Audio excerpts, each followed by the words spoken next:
about the fact that your lips don't move. That little technical trick, forgive me, but you know what I mean. But in terms of the performance, you've written all the jokes. You're doing the movements. It's all you. It's all there. It all belongs to you. I was watching it thinking, really, this should be brilliant, even if your lips moved. But there is a difference, isn't there? Yes, it's quite nice that they don't. I'm quite glad that they don't. But I don't think it's the be all and end all.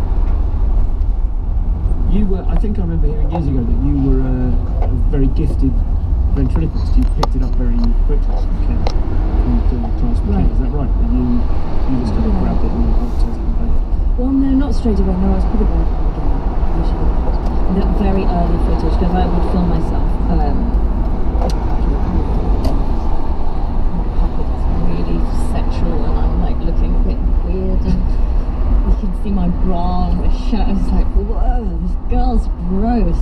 You know, it's. And my face just looks really like stuck in a kind of weird, I don't know, just like a bad face, like a concentrated face. And is that what? Do you need to do exercises to get round that? That's one thing you always know with jugglers. So any juggler you can make them laugh by just going, remember to smile, and they'll just suddenly remember that they're going, they're trying to concentrate. Yeah, because I would take on that puppet was probably being a bit kind of gross and sexually threatening. I don't know why. It was the first thing that came into my head. And I think I had that leer on my face because I'm doing the thing. So it's disassociating your face from the thing you're saying. Obviously, is what you have to do, and that's quite a lot to unlearn. And how long does it take to learn, including the mouth sounds and the rest of it? How long does it take to learn? I mean, the mouth sounds don't take long as you forgive yourself for it not sounding perfect. So you can just hit the ground running. Don't bother making your B sound like a B because it won't for a long time. So just use a G. Fuck it, get on with it. People know what you're saying. Your puppet can have a weird voice anyway, so there's consonants that have to be perfect. And are there any? I tell you what, we'll revisit the stamping out question. Amongst puppeteers, amongst people like, for example, Jeff Dunham, who's probably the biggest vent act in the world. You feel like you're answering, you're preparing yourself. No. But are there things that people shouldn't do with puppets? Is that the right way to ask? No, there's nothing you shouldn't do with a puppet. You should do everything with a puppet. What do you mean? Well, I suppose this might not go anywhere, in which case I'll cut it, but I suppose with his biggest success is Ahmed the Dead Terrorist. Yeah, you know what? I make a point of being a bit ignorant because I'm nervous I might not like it, and I don't want to say that. I mean, I haven't watched Jeff Dunham. Okay. So I know I kill you, and it's very funny that thing with the eyebrows going up, and I kill you and everything. That's cool. I don't want to worry about the politics behind it. Is it all right? That's fine. That's absolutely fine. Yeah. What were you going to say? I'll cut the rest of the interview and just leave that. You shouldn't do that kind of thing? Well, I don't know. No, I suppose I tell you what it is I like knowing in stand-up which stand-ups are liked or loathed by other stand-ups. And I was just wondering whether there is a similar sense of that aspect of the community amongst vent or speciality. No, I don't. There isn't. Not that I'm aware of. No, there isn't. Fair dues. We've probably got time for one more question. Now that you're puppeteering people, have you ever had a situation with people where they've come up to you afterwards and said any kind of negative experiences really, where they didn't like it or they felt exploited? I'm worried. Are you one of them?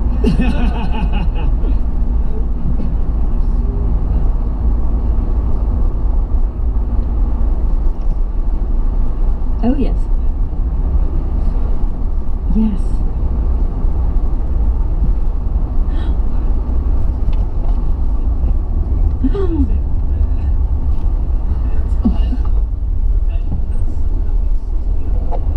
Oh my God, I'm sorry, I've got to repeat. I'm going to run over here so that you can say that. If you just lean forward. So what's your name? Eamon is kicking himself. He didn't come up with anything this good. John, just I realised, just praise that question for me. Yeah, I saw you once do a warm-up act earlier this year where you were doing it, and it was great, and a pastor and his wife were there, and you got them to both come up and puppet them as doing sermons, and it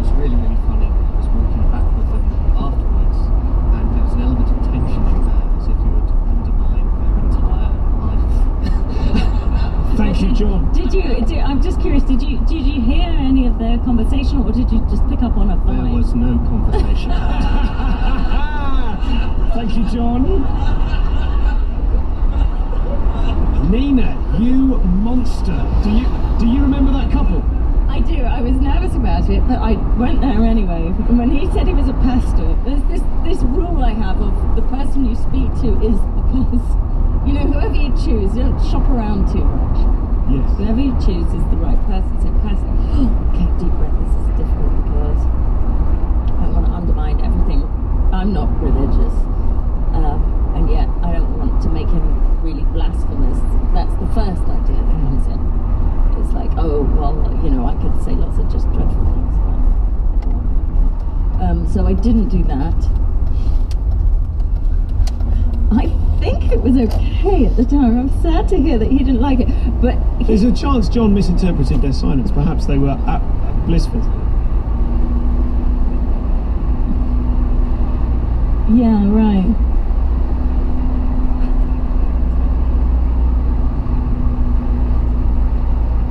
Do you know, I had another pastor in, was this at the Tri-School Theatre? Believe it or not, I had another one in the following night.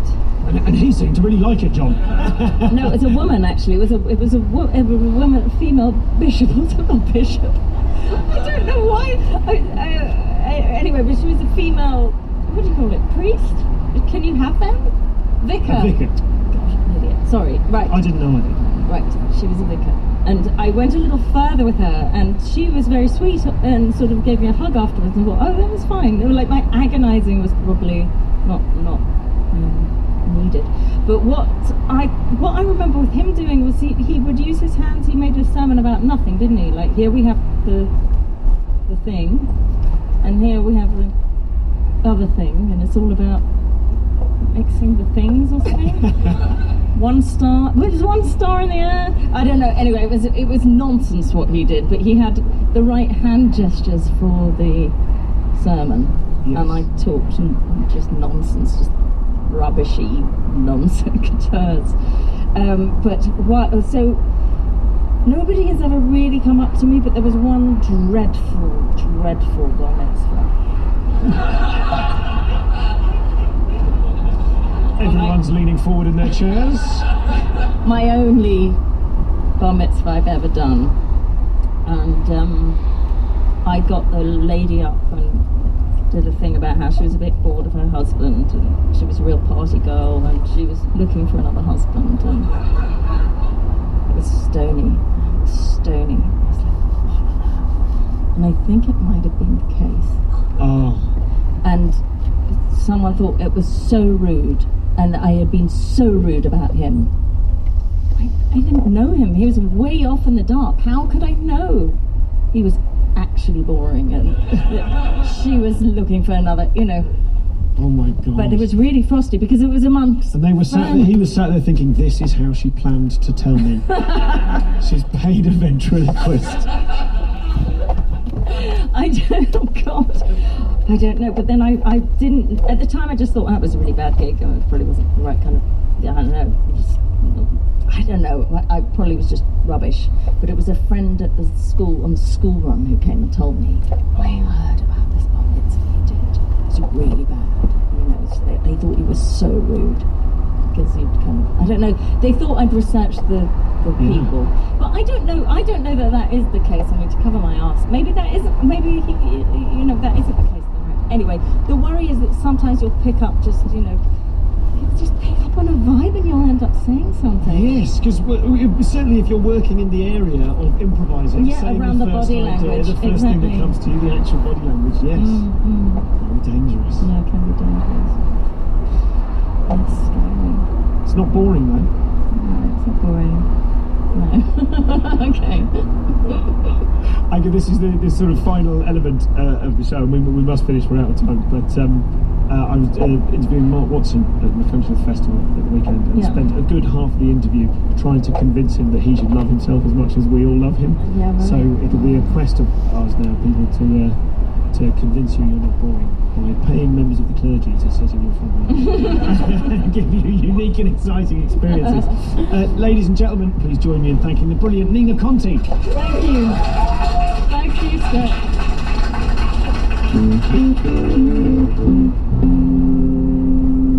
So thanks for listening, ladies and gentlemen. That was the superb Nina Conti. Thank you to her for coming along. ninaconti.net/live to get tickets for her improvised ventriloquism show In Your Face. And so do that immediately. Thank you to Nathan Wood for co-producing this show. Remember, Will Anderson is at Soho Theatre with me. Coming up the next few episodes, we've got Mark Watson. I recorded Mitch Benn, great episode with Mitch Benn from the Now Show. Recorded that at the Tallinn Comedy Festival last week.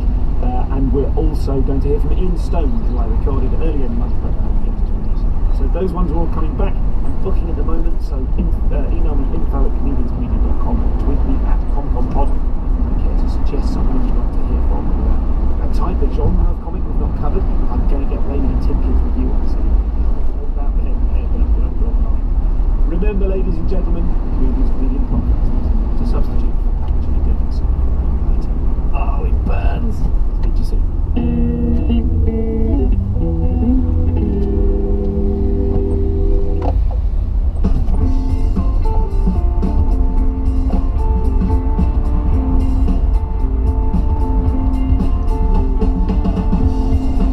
Hey everyone, welcome to Start.